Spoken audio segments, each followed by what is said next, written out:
الحمد لله. أجرك ومرضك على الله عز وجل، حسابك عند الله عز وجل يا خالة سمير. شقيت وتعبت واتبهدلت.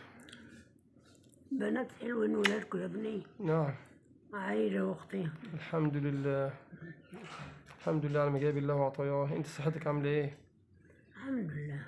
الحمد لله رب العالمين. شفاك الله وعافاك يا خالتي. الله يشفيك ويعافيك ويطهرك يا رب من اللي انت فيه بحق جاه النبي، ويجعله يجعل ألمك ومرضك في ميزان حسناتك. شوف السميرة زي العسل ازاي. عارفة السميرة بتاعتها من زمان؟ عطش. السميرة اللي زي الورد والعينين الخضر والجمال والحلاوة دي.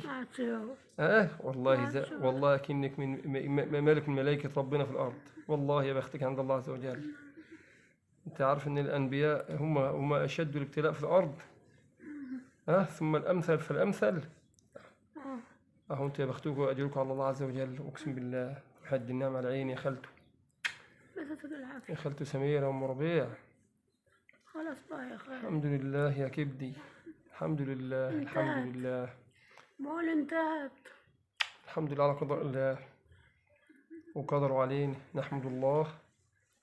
الحمد لله. حكم ربنا علينا في الدنيا قضاء كده، لأن الإنسان لازم يعدي ويمر بالمراحل دي كلها. لازم يعدي ويمر بالمراحل دي كلها.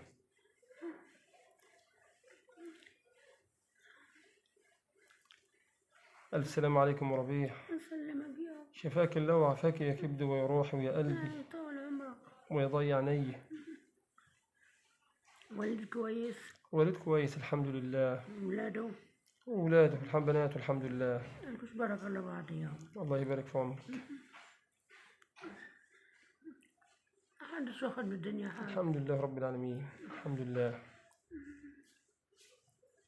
مرة بقى العسل ازاي ولدي دي صورة واحدة. تشوفي صورة الجمال ازاي؟ لا والله العظيم جميلة هي. اقسم بالله. ما تحلفش. والله العظيم جميلة. والله زي الورد. الله سميرة زي الورد. ام ربيع زي الورد. ضيع عينيا وضيع عين ابنك خالد. ازيك يا رحوم؟ صورتك بتفكرني ببنتي صباح ايه. الحاجة صباح.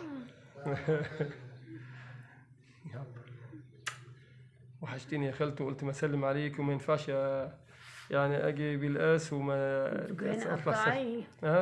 جايين قطعي. قطعي والله والله جايين مواصلات. وخالاتك؟ وخالاتي وابو هيثم واخويا الباشمهندس حسن. بس حسن ابو هيثم ملوش حق. وابو هيثم والله ايه جماله تعبان اقسم بالله.